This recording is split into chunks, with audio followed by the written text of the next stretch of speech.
नमस्कार दोस्तों, स्वागत है आपका केटी वॉइस स्टोरीज चैनल में। हमारी आज की कहानी है जन्मदाता। करण ने जब अपनी माँ को ऐसी दयनीय हालत में देखा तो उसकी आंखें भर आई। रमा देवी अपने कंधे पर बेटे के हाथ का स्पर्श महसूस कर रो पड़ी। अपनी रुलाई रोकते हुए साड़ी के पल्लू से मुंह साफ किया और पीछे की ओर मुड़ी तो झूठी मुस्कान के साथ दिखावा करते हुए बोली, अरे करण बेटा, तुम तुम कब आए? मुझे जरा भी एहसास ना हुआ। तुम बैठो, मैं पानी लेकर आती हूँ। करण अपनी माँ का हाथ पकड़कर रोक देता है और गौर से उनके चेहरे को निहारने लगता है। अरे क्या हुआ बेटा, ऐसे क्या देख रहा है? माँ, कितना और कितना बर्दाश्त करोगी? कितना झूठ बोलोगी आप मुझसे? और क्यों कर रही हैं आप यह सब? क्या आपने मुझे इसी लायक समझा? अपने बेटे को क्यों कुछ नहीं बताया कि वैशाली आपके साथ? क्या मुझे इतना भी हक नहीं कि मैं आपके दुख दर्द का साथी बनूं? या फिर आपको अपनी औलाद पर भरोसा नहीं? कहते कहते करण की आंखों में आंसू बह निकले। यह सब सुन आज रमा देवी के सब्र का बांध टूट गया। वह करण के गले लगकर फूट फूट कर रोने लगी। करण ने अपनी माँ को पानी पिलाया और हिम्मत जताते हुए बोला, बस माँ बस, अब और नहीं। तभी वैशाली कमरे से चिल्लाते हुए बाहर आई और झल्लाकर बोली, बुढ़िया कहाँ मर गई? अभी तक तुझसे एक गिलास जूस तैयार नहीं हुआ। एक तो इतनी गर्मी, ऊपर से तू दिमाग खराब कर रही है। आगे बोलने की उसकी हिम्मत ना हुई। सामने अपने पति करण को देख वह सहम गई। वैशाली ने यह व्यवहार आज ही नहीं किया था रमा देवी के साथ। यह तो उसका रोज का था। अभी थोड़ी देर पहले की ही तो बात थी जब रमा देवी बरामदे में बैठी बच्चों के साथ टीवी देख रही थी और अपने घुटनों की मालिश कर रही थी। तभी उनकी बहू वैशाली अपनी सहेलियों की पार्टी से घर लौटी थी और जब उसने अपनी सास को टीवी देखते देखा तो उसके तन बदन में आग लग गई। वह झपट कर रमा देवी के पास पहुंची और उन्हें सोफे से धक्का देकर बोली, चल बुढ़िया यहाँ से, आज ही नए कवर लगाए थे मैंने। जरा सी देर बाहर क्या चली जाऊं, टीवी खोलकर बैठ जाती हैं। बिजली का बिल क्या तेरा मरा हुआ बुढ़ा देगा आकर? और यह देखो, महारानी ने पंखा भी फुल स्पीड में चला रखा है। हे भगवान, इस बुढ़िया को जरा भी अक्ल नहीं है। बुढ़ापे में भी नो नो हाथ उछलती हैं। बुढ़ा खुद तो चला गया, इस आफत को मेरे पल्ले से बांध गया। वैशाली गुस्से में झल्लाकर बोली। अपनी बहू वैशाली के मुंह से ऐसी बात सुनकर रमा देवी की आंखें भर आई। इतने में वैशाली फिर से तमक कर बोली, जा मेरे लिए एक गिलास जूस बना कर ला। गर्मी में सारा मूड खराब कर दिया। और बाकी का काम अभी किया या नहीं? रमा देवी अपने घुटनों पर हाथ रखकर उठते हुए बोली, मैंने सब काम कर दिया। पोछा, बर्तन, झाड़ू सब कर दिया बहू। बस रोटियां बनानी है। वैशाली बहू, मेरे घुटने में बहुत दर्द हो रहा है। रोटी आज तुम सेक लो। अच्छा, मैं तुम्हारे लिए इतनी गर्मी में टिक्कर सेकूं? किसी काम को कह दो तो 10 बहाने बनाने बैठ जाती हैं। बस नाक में दम करके रखा है। मुझे भी थोड़ा चैन सुकून से जीने दो। चली क्यों नहीं जाती इस घर को छोड़कर? जब काम नहीं होता क्यों बोझ बनी बैठी है मेरे सर पर? रमा देवी ने बोलना सही ना समझा और चुपचाप आंखों से आंसू पोंछते हुए रसोई में चली गई। अपनी मम्मी का ऐसा व्यवहार देखकर बच्चे भी सहम गए। तभी करण भी ऑफिस से घर के लिए लौट गया। जब वह घर के बाहर था तो उसने कुछ चिल्लाने की आवाजें सुनी। वैशाली जोर जोर से चिल्लाकर कुछ कह रही थी, परंतु क्या बोल रही थी यह समझ नहीं आया। वह घर के अंदर गया तो बच्चों को भी डरा सहमा देखा। उसे बड़ी हैरानी हुई। बच्चे चुपचाप सोफे की एक खूंट पर बैठे थे। उसने बच्चों से पूछा कि तुम्हारी मम्मी तुम्हारी दादी को कुछ कह रही थी क्या? वह हमेशा दादी से ऐसे ही बात करती हैं क्या? बच्चे डर की वजह से कभी हाँ में सिर हिलाते तो कभी ना में सिर हिलाते। करण सोच में पड़ गया कि बच्चे भी डरे सहमे हैं और माँ भी परेशान लग रही है। जरूर घर में कुछ हुआ है। मैं भी घर पर इतना नहीं रहता हूँ कि किसी बात का पता चले। जब से बाबूजी का स्वर्गवास हुआ तब से माँ अकेली हो गई है। मैं भी रात में 2-3 बात ही कर पाता हूँ माँ से। इस भागम दौड़ में इतना व्यस्त हो गया हूँ कि अपनी माँ को ही नहीं देख पाता। जो मैंने आज सुना है, क्या वह सब रोज मेरी माँ सुनती है? करण के खून में आग लग गई। वह गुस्से से अंदर तक टूट गया कि इतना सब कुछ होते हुए भी वह अपनी माँ को 2 वक्त की रोटी चैन सुकून से नहीं दे सकता। फिर मेरे बेटे होने का क्या मतलब, जब मैंने अपने जन्मदाता का ही ध्यान न रख पाऊं। धिक्कार है मुझ जैसे बेटे पर। आज करण खुद को कोस रहा था। उसे वह दिन याद आने लगे जब वह घर आता था और फिर लौट कर वापस जाता था तो उसकी माँ कैसे उसे कितनी देर तक निहारती रहती थी। वह अंदर से दुखी होती है पर चेहरे पर मुस्कान लिए उसे विदा करती थी। और उस उम्र में भी बेचारी रसोई में काम करती थी।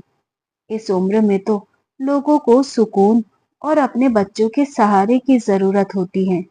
मगर आज मैं अपनी माँ का अपमान बर्दाश्त नहीं कर पाऊंगा। जब बाबूजी थे तब माँ कितनी खुश थी। यह सोचते सोचते वह अपने बीते कल में खो गया। अरे रमा, क्या बनाया है आज? पूरी रसोई के साथ घर भी महक रहा है। सोमनाथ जी रमा जी के पास रसोई में आते हुए बोले, वाह रमा, इतने पकवान हम 2 व्यक्तियों के लिए जैसे किसी त्योहार पर बनाते हैं। सब कुछ मेरी पसंद का बनाया है। क्या बात है भाग्यवान, इतनी मेहरबानी, वह भी हमारे लिए। यह सुनते ही रमा देवी थोड़ा शर्माकर मुस्कुरा दी। फिर बनावटी गुस्सा दिखाते हुए तुनक कर बोली, अजी हटिए, आप कैसे भूल गए?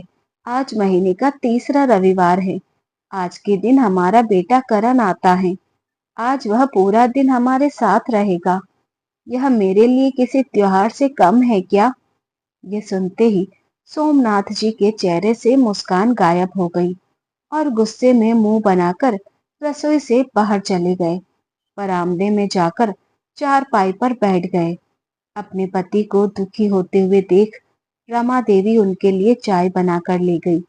सोमनाथ जी भावुक होते हुए बोले, क्या सच में रमा, हमारे बेटे को हमारी जरूरत नहीं? क्या उसके लिए हमारा कोई मोल नहीं?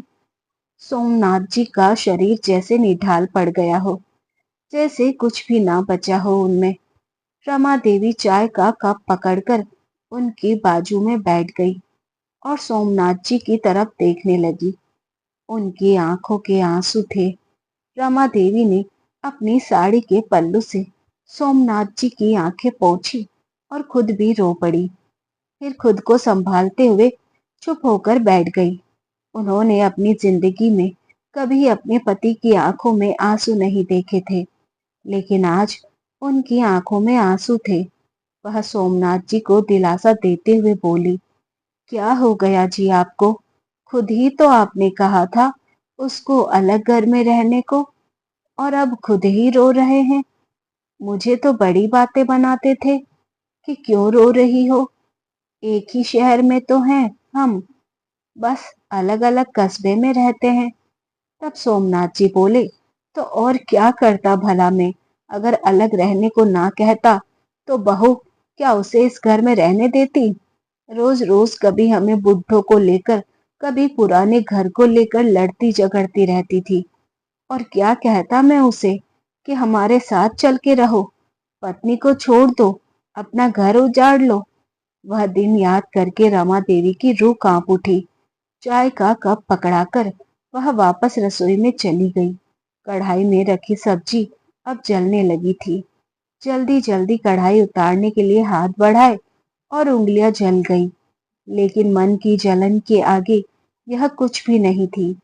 वह निढाल से दम से जमीन पर बैठ गई और उस मनहूस दिन को याद करके कोसने लगी जब उनका बेटा करण उन्हें ढूंढता हुआ आया था। माँ, माँ, कहाँ हो आप?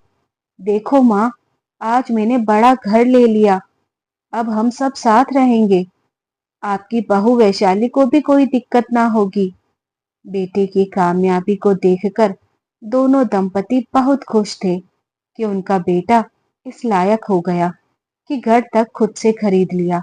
रमा देवी खुशी से चहक कर जल्दी से कुछ मीठा बनाने लगी कि ईश्वर को प्रसाद लगाऊंगी। तभी वैशाली आई और बड़ी ही लापरवाही से बोली, करण, मैंने अपने और तुम्हारे कपड़े पैक कर लिए हैं। अब नए घर में चैन सुकून से रहेंगे, अकेले। जैसे ही माँ बाबूजी की हमें जरूरत पड़ेगी तो हम उन्हें भी बुला लेंगे। बाकी सब लोग घर में हैं ही। लेकिन वैशाली, माँ बाबूजी यहाँ क्यों रहेंगे? तुम ही सोचो। मुझे नहीं लगता कि वह अपने घर को छोड़कर जाएंगे। और अगर तुम्हें कोई दिक्कत है तो तुम इन्हें भी साथ ले सकते हो। लेकिन मैं तुम्हारे माँ बाबूजी की कोई भी जिम्मेदारी नहीं लूंगी। यह भी तुम ही जानो। वैशाली ने बड़ी ही बेरुखी से सपाट ढंग से इतनी कड़ी बात कह दी। वह तीनों स्तब्ध रह गए।